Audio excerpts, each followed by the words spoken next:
Hello, good evening, I'm Willie McFarlane and welcome to my YouTube channel. This is being recorded on Sunday the 24th of February 2013. This is a review of last week's racing, obviously not all of it but quite a bit and bits and pieces. For further information about me and my service, please look on www.williemcfarlaneracing.com. I'm going to start Monday the 18th of February, work all the way through until today's racing, Sunday the 24th. Obviously not going to review everything, and you'll have to bear with me because obviously I'm going to be reading off some off of here and scrolling down via the results about some other things. Right, Monday the 18th of February I had considered 3 bets. It was actually a very quiet week and unfortunately an unsuccessful week for the service. We only had 2 bets. One ran a shocker, another one was disappointing, and you'll see that I'll get through to that one in a second. But to be fair, I mentioned quite a few horses. I got a lot right this weekend. This week, and should have made a lot of money. Yeah, last Monday I considered 3 bets. Carlisle. I'll go through the 3 bets actually I'd considered were most of you will know because we got involved in them before. Emperor's Choice was one, Glenandocus was another, both from Carlisle, and I had considered Overnight Fame. Now I'll go through those horses and some others that ran on Monday.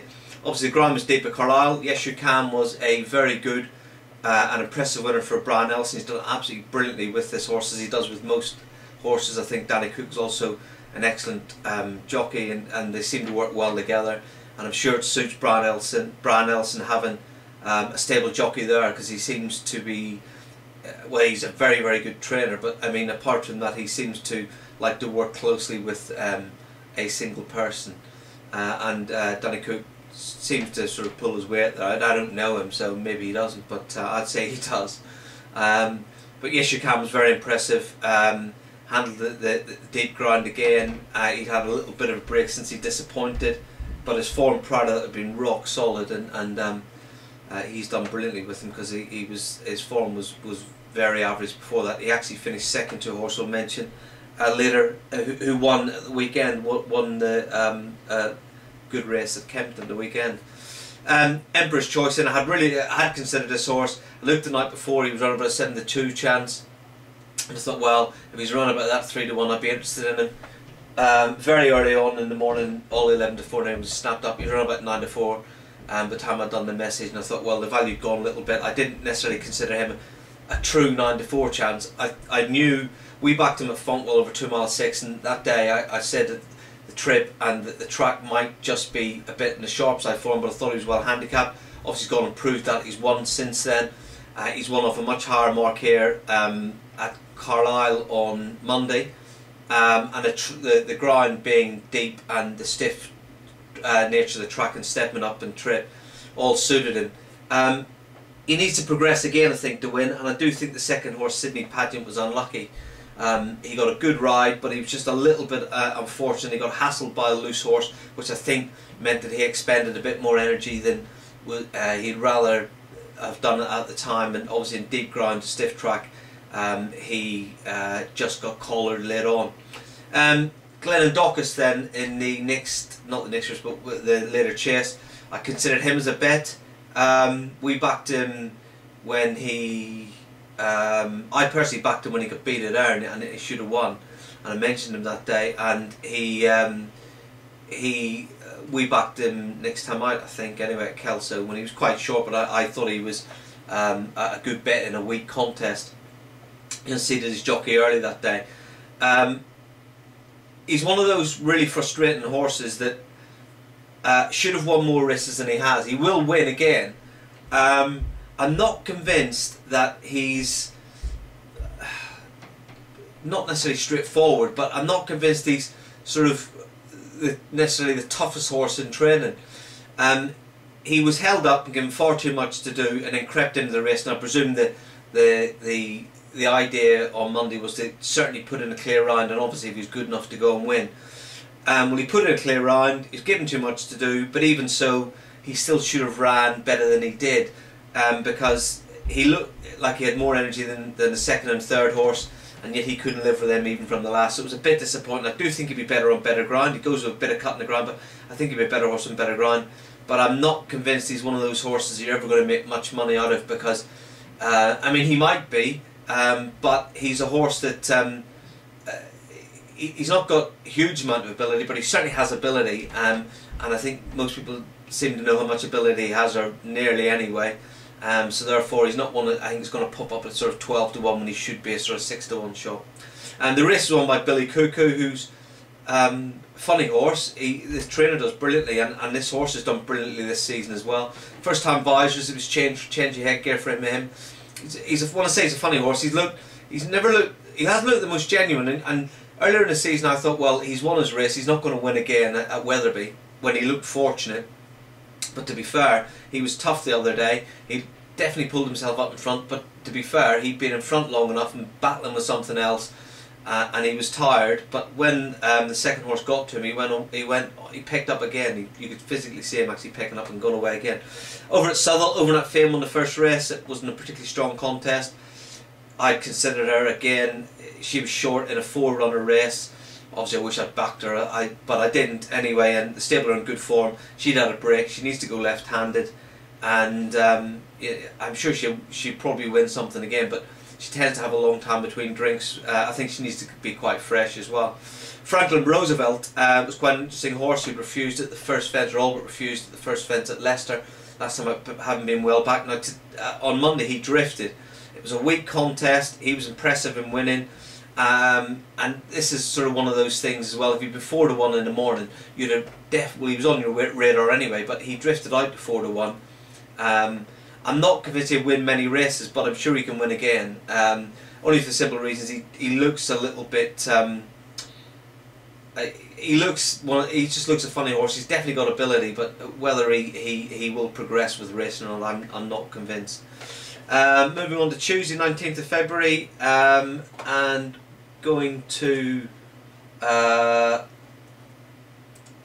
Taunton. Actually there wasn't anything at Taunton, it was nothing all to review from Taunton. Obviously it was a decent card.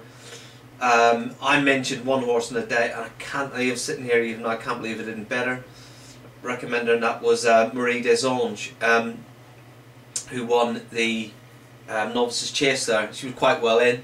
She's only a 5-year-old, I think, 4 or 5, and she I think he's a really good trainer, Anthony Honeyball, and she's given, and people on the service will know this, in a race actually which Wild Pastures won. She was given, I thought, far too much to do at Catterick that day. I'd considered backing her on Boxing Day, but obviously so many meetings and things. That was her chasing debut, and she was ridden by Charlie Huxley, who rode her again on Tuesday. She, again, this is one of those scenarios. She's 3 to 1 in the morning, 3 to 130. I think she was flicking around in the morning, and I was thinking, well, that's probably her price. She drifted out to 8 to 1. Now, from recommending something sort of early morning lunchtime to drift out to 8 to 1, she's massively overpriced then, and most of it was because there was such a lot of support for Western Lodge, who I thought would run well also. He also has been disappointing horse. He didn't look to stay 3 mile at a time before Doncaster. He'd had a little break since then. I'm sure he'll win, but I'm slight sort of squiggle for me on Tuesday, because he didn't travel like he should have done. In fact, he didn't travel at all, and basically stayed on past Riskier, who we know is a notoriously weak finisher, albeit he seems to wear his heart on his sleeve and a good jumper, and has won. And that's, he just managed to run past him, but he was beaten 26 lengths. On the same card, Curva Holder was another good a winner again for Sue Smith, who's done brilliantly with him since she got him. He won a selling early. He was well backed on his debut for Tim Vaughan at Folkestone, got thumped, but it was in very deep ground. Then he won a seller at Catterick, which was obviously very ordinary form, but Harvey Smith bought him then, and they've done brilliantly with him. He didn't travel particularly well at Doncaster early on, but then when they seemed to get him sort of up and in the van and racing right at the head of the group, he travelled and jumped and ran away from some average horses, and but he definitely has talent and ability, and obviously it's going to be harder for him now. But he won well again, really, with a huge weight on Tuesday. Al 40 Crown, yeah, the handicap hurdle 240 Crown. I didn't think he'd win. I thought he looked a bit slow. In fact, I think he looked very slow. I didn't necessarily like the race, but I thought his price 2-1 was a bit short. The race that he won at Kelso, he was third jump in the last. I mean, there's nothing wrong with his attitude. He clearly wants to be a racehorse and things, and he's one of those horses who should do better over fences. He's got a bit of size and a bit of scope, and he's got more options over fences. But over hurdles, he looks paceless, really. It's only his will to win that actually means that he can win. And I thought the drop back in, well, the 2 mile 6, I thought he is going to be a better horse for 3 miles and things. You know, those horses that do want to win will continue to win races, but at the same time, he's not. I don't think he'd be the hardest horse to beat. The Kelso race didn't necessarily work out brilliantly. And also at Wetherby, I was quite keen, and a horse I mentioned on the day as well was Jack the Gent at in the 4:25, the 2 mile handicap chase at Wetherby. He ran a solid race. His jumping needs to progress a bit. I think it can do on better ground. He's a horse who did all his best hurdles form was on better ground. I'm a little bit surprised to keep running him on such soft ground because despite the fact he's a huge horse, all his best hurdles form was on better ground. And I'm sure he will be a better horse on better ground. He clearly had problems, so I would doubt if his frame and probably the problems he's had would allow him to go on fast ground. So it's one of those sort of scenarios you find yourself, you're damned if you do and damned if you don't. The Noble Legend was well backed in that, and I personally couldn't have him. I thought the drop back to 2 mile would definitely be against him, and he did look a bit paceless. The race went to Wild Pastures, who I thought was not fortunate. I thought he was flattered by his winning distance at Catterick in Marie de Zonge's race, because him and Horse of Sue Smith went hard from the front, nicked it. 3 jockeys fell asleep, and I thought he was a bit flattered, but he wasn't flattered today. He was actually really well ridden, because I thought there might be a danger with a bit of pace on that the jockey would force the pace even more, but he didn't. He took a lead, and it was an intelligent ride. Moving on to Wednesday, again there was no bet on the service. I didn't mention anything either, but few sort of funny things. The first race at Doncaster, the chase, Otto the Great, I didn't think he'd win. I thought Talk on the Street would win. He was really disappointing. You had 2 Nicky Henderson horses and 2 Philip Hobbs horses, and the 2 Philip Hobbs horses actually disappointed both of them, and the 2 Nicky Henderson horses ran well. Both making a chasing debut. I mean, Otto the Great's got a huge, big sort of size and frame, and will be better over fences. But I always thought he looked a bit soft over hurdles. I might be doing him an injustice. I don't know, but that's what I felt. I felt he had enough chances to win over hurdles and couldn't. The next race was really interesting. The juvenile hurdle, won by Some Others Do Have Him. Interesting for one thing, because that horse's sort of run is probably a bit overlooked, and I'm sure he'll win again. But because Swinneymoor was so disappointing, 2-1 on, be slightly shorter than that as well. I know Tim Vaughan came on afterwards and said he needed it. He had to be disappointed with that. For me, his jumping was. If you watch him his first 2 runs, he was aggressive and slick and looked like he was going to be a real hurdler to follow, and he was really unlucky. Would have and should have won the finale hurdle at Chepstow, but I don't know. I mean, unless it is just a question of getting his eye in, but I wouldn't be too keen on him next time. He will clearly win more races because he has ability, but he's one of those horses. It's unlikely there's going to be much, unless it goes totally the other way, and he's much too big a price. But he's one of those horses that, unless it goes like that, he's always going to be on people's radar and effectively going to be too short. Getting back to Some Others Do Have Him, Bordoni's form's looking really, really good now. I know he probably hasn't beaten the whole pile, but he's since he's had his hurdles debut, he's been impressive. He would have bolted up at Ludlow, and he did bolt up. at Margaret Raisin. Again, needs to take a bigger. The race he's going to contest now. He's going to need to take a bigger step forward again. Quickly mention Munkety Tunkety. Wouldn't be my favourite horse, and people on the surface will know that as well. I recommended him at Sandown when I would have bet the winner of the race if he hadn't ran. Unfortunately, the lorry broke down. I think how the race worked out, I think he probably would have won the race, how his forms worked out. Again, he ran on Boxing Day. I didn't go with him because there was so much racing on, and you can only analyse so much. But he obviously was a horse I'd seen on the day. Then I did back him at Newbury. It was a question between him and Lochba, who we'd backed the 2 previous runs, and backed him instead of Lochba. Lochba went and bolted up, and he run like a 3-legged horse. And then of course the other day, I couldn't have brought myself to bet him, because if I got him wrong again, I'd have thrown myself off the roof.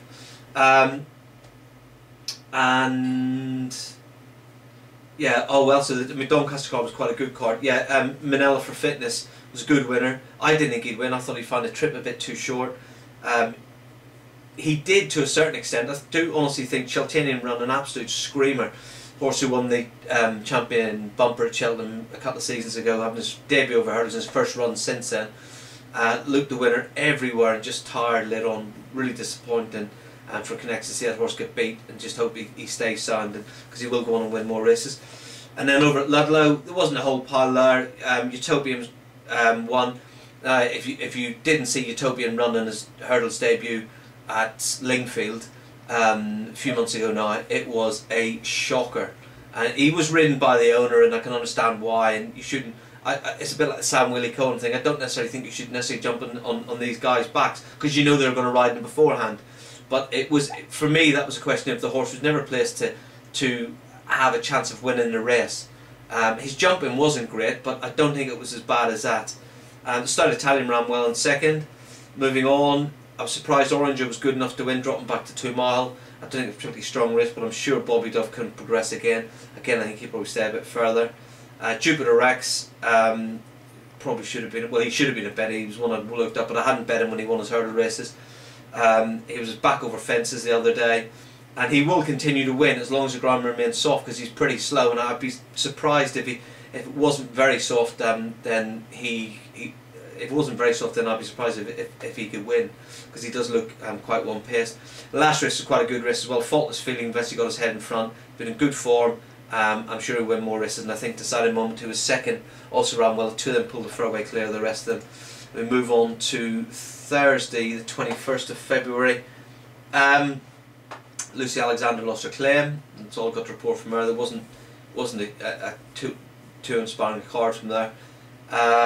Over at Huntingdon,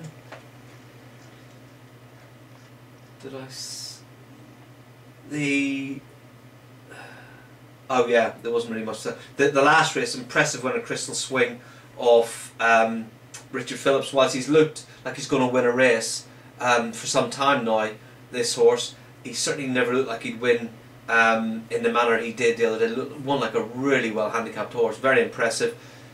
Average contest, and usually this is one you want to follow, but I don't know. I don't know why suddenly he's improved as much as he did, but I haven't looked into it enough really. There's obviously been so much racing, trying to catch up. Moving on to Friday the 22nd of February, start at Sandown, really good card. Thundering Home won the conditional jockeys race. I was keen to take on Barringer. This is what I mentioned. I actually mentioned Seven Sky, who finished just behind Thundering Home at Kempton. I thought Seven Sky might progress a bit further. He was very keen at Kempton that day. He wasn't quite so keen the other day. You just have to be a little bit disappointed with Seven Sky. He's a tremendous flat pedigree, and was a really good flat horse in Germany. He's not progressing at the minute, but I think he might do maybe on better ground. He's one of those sort of high cruisers that I think that at the minute the way the ground conditions are, it's just totally against him, his bluntness, speed. Thundering Home was given a brilliant ride by Tom Bellamy. Sat off the pace, held up, came through, and delivered at the right time. And this is the way this horse has got to be ridden. He did get it wrong earlier in the season at Plumpton. He got the front much too soon and kicked on too early. He's an experienced jockey. He's getting experience the whole time. And as I mentioned on the day, I was quite keen to go against Barringer, and that part of the thing was right. Olympian Boy won the 2 mile handicap chase. I didn't think he'd be good enough. I was surprised he was good enough to win. I don't think it was for the grade. I don't think it ended up being a very good race. There's a couple of interesting horses in that, which I think will progress a fair bit past their current handicap marks. The other handicap chase was a good one. Barlow I thought would win, but I thought his price was wrong at 11 to 4. He ended up being backed into 15 to 8. He was really aggressively ridden, and I think he was a little bit unlucky because I think they possibly had an easier time up front, or if he'd just been hung on to a little bit. I mean, you're riding the race to try and at the time to try and win, but I think they were unlucky that I think if you run the race sort of 10 times, I think he'd collected at least probably 3 or 4. It was a good run from him, and he's in good form at the minute. And the horse that the one race Goring won was given a good ride by Andrew Thornton. He picked up the pieces later on, and he didn't get as far behind. He's able to hold his position a bit better on Friday. And over at Warwick, that Ballynagore of David Pipes was massively impressive. He'll never get to run off a mark 122 again. I think that's what he ran off, wasn't it? He was very impressive. And the only thing you would say, he's won much too far, but I'd imagine they are hoping that they've got bigger fish to fry with him, so they, whilst I personally would be, 123 it was, I personally would be against that sort of ruining your handicap mark in one run. They definitely have. Saturday, lost Newcastle, Saturday 23rd of February. Anacotti won the first race, was given a good ride, ridden aggressively. All the money was for Pay the King, his expensive purchase, debut over hurdles and debut for Paul Nicholls, the horse who travelled really well. Is either a bit weak or I don't know, but he didn't finish his race off. Anacotti was well ridden, aggressively ridden. The only thing I will say about him now, he looked really genuine, and it was a performance you can't knock, and I'm sure Mark Keatley do well with him. He'll keep progressing and things. But he's got 2 half brothers, and near the 2 of them, if they told you what day of the week it was, you couldn't trust them. That they're 2 twicers really. They've won, but they're twicers. Ballygarvey won the 2 mile handicap chase. It was a really good ride, aggressive ride. Dropped back to 2 mile. I didn't think I didn't think he'd be good enough, and 2, I didn't think the drop back to 2 mile would suit him, but it did. He was impressive, and a little bit like the race the day before at Sandown that Olympian Boy won. I'm not convinced it was the strongest race, although I think it was a stronger race than Olympian Boys, definitely. Moving on to Kempton, was obviously a great card. Midnight Sail managed to win. Alan King said beforehand that as far as he was concerned, he needed a better ground. That might be true because he has good form and he's won on soft ground, but I mean, he didn't look to do anything wrong at all on Saturday, and I've watched him enough times, and for me, I've always thought he was a shirker. But I thought Lexington Lad would win the race. He'd been quite well backed in the morning. I actually did the race and was going to put him up as a bet. I thought he'd be 8 and 9 to 1, and he was less than half the results, and I thought, oops, I've got that wrong. He was coming back to form after 2 disappointing runs this season. He never got into the conditional jockeys race at Cheltenham earlier on, but he ran well in this, and the better ground seemed to suit him. Ari Saint was a bit disappointed despite winning. He beat Nicky Henderson's horse, who had disappointed 2 previous runs, not finishing his races off. I can find them. Lost it. Vasco de Ronceret, who's a really nice type of horse, but hadn't. He hadn't finished his last 2 races off, and he did today. It's obviously strong form, as you'd expect, but Ari Saint was a bit disappointed in the fact that he lost. He was sort of nearly the first horse off the bridle, or certainly outpaced of the horses that ended up being in the finish. But the one good thing that you can say is he did actually find for pressure and keep galloping. Grandioso is definitely improving. I think I'm not convinced he's the best horse in the race. Well, he might end up being the best horse in the race, but I think the second horse should have won, Molotov. I think he was a bit unlucky. Only for the simple reason is that he got softened up. He got an easy lead up front, and then the one thing he didn't want was to be taken on too far out, and that's exactly what he did. And ironically, it was by his stablemate. I think if Turid Ojarzún hadn't taken him on, I'm absolutely convinced Molotov would have won. So I would imagine that that's the way Nicky Henderson felt as well. The next race, Forgotten Voice, the horse we backed in the summer when he won his hurdles debut, who actually won and who beat Yes You Can. So it's a pretty good summer for him, that. I don't know why I didn't bet this. Again, I mentioned him. I was really keen to take La Fontana on. He was a good horse in the flat in France, insofar as he's a good handicapper. He's not in the same league as several of these that he ran against. And whilst he was unlucky at Newbury on his hurdles debut, I honestly think he'd have been sniffing or smoking something to actually think he'd have beaten the winner that day. So anyway, next race was obviously the Racing Plus Chase. Opening Batsman won. Great for, I mean, Noel Fahey is one of my favourite, well, he is my favourite jockey. I think he's absolutely brilliant. I think he's as good a jockey as he's been riding for years and years. And he's technically brilliant. He's a superb judge of pace, brilliant at his obstacles, strong in a finish.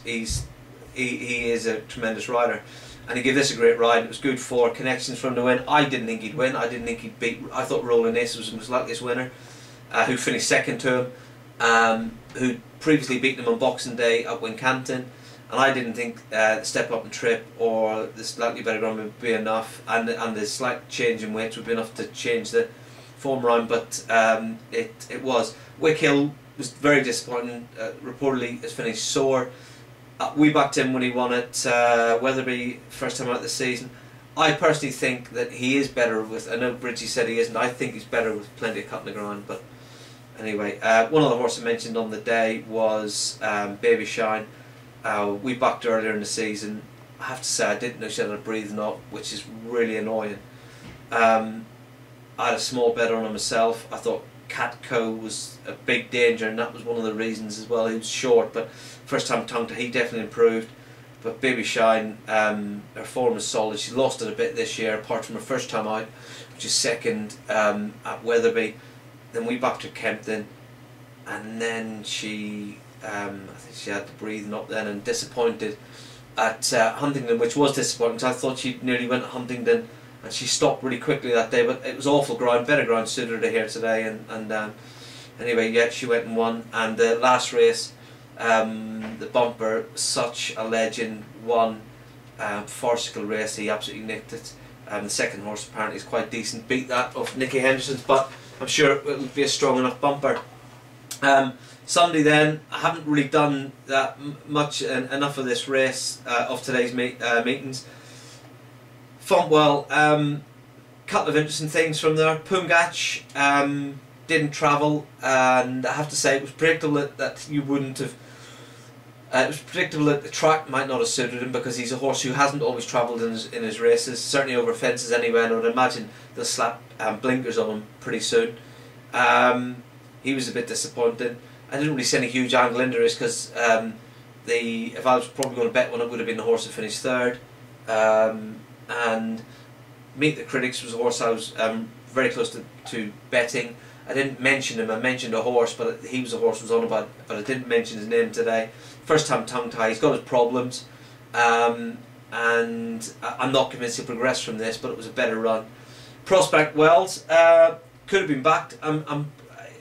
Again, it's one of those sort of awful races that it was tight enough really, but if you look at his form, they were really keen on him when he ran at Wincanton first time out this season. He got beat by Zarkandar, middle getting plenty of weight, but that was still a brilliant run. Then they probably ran him almost definitely ran him too soon in the Greatwood Hurdle at Cheltenham, and then he didn't look to stay 3 miles in bottomless ground. I think it was probably more ground. It was beaten before trip and everything at Ascot, so he came freshened up since then, and he won well today. And over at Toaster, the first race was the not fortunate, but I think the favourite was unlucky. It was obviously a third hurdle, but I think he had gone very close. But Dogs Before Drawn has improved. He was quite well backed. That was a really improved effort, and he's definitely gone the right way. For Caroline Keevil, was well ridden, travelled well, and Ballyculla, who'd been quite well backed, ran well. I'm sure he'll win. He faded it again up that hill, and we had one bet on the day, which was join the Navy. I thought 9-2 was a big price. He ended up being really well backed. It certainly wasn't all our money. And he travelled really well. I was really confident he'd win for a long way. It was a step up in grade, which, you know, I'm always a bit sort of sceptical about things like that. I think he's better than this. The one thing I was absolutely guaranteed I thought he would do would be finish his race off. If you watch he was going to shock and ride the time before. He was going to shock and ride the time before that as well when he won in Boxing Day at Fontwell. Weaker races, but he did finish his races off really well. And he was too keen on his debut at Fontwell again. But today he was keen, he travelled well, but he didn't finish the race off. I do think he probably wants better ground. I think he can win again. Whether he's up to this level or not, I don't honestly know. But he was disappointed because he travelled better than anything, I think, really. And he couldn't get past two horses that he was going much better than for, I don't know, well, most of the race. The race was won by Speedy Brewer, who got some quite good form in France. I didn't think the track would suit him. I thought he would. He's run twice now for Bridgie, or 3 times now, but twice before for Bridgie. He travelled really well, went a bit too keen at Hereford and totally emptied. And then he did a similar sort of thing to a lesser extent in a race that's worked out well at over 2 miles at Chepstow. But the problem with that was, and he was easy on him, Tom Skew, and his chance had gone. But the same again, he did empty out quite quickly. He didn't today. He was different. He was much better today, and he really kept galloping down. He's definitely well handicapped. But again, it depends what happens to him now and where they go with him. That's it. I hope you enjoyed the review. It might be something to do each week. I don't know. I'll try and do it. And thanks for calling, Luke. Thanks for calling. Thanks for looking. And I will be back online hopefully next Sunday. Bye.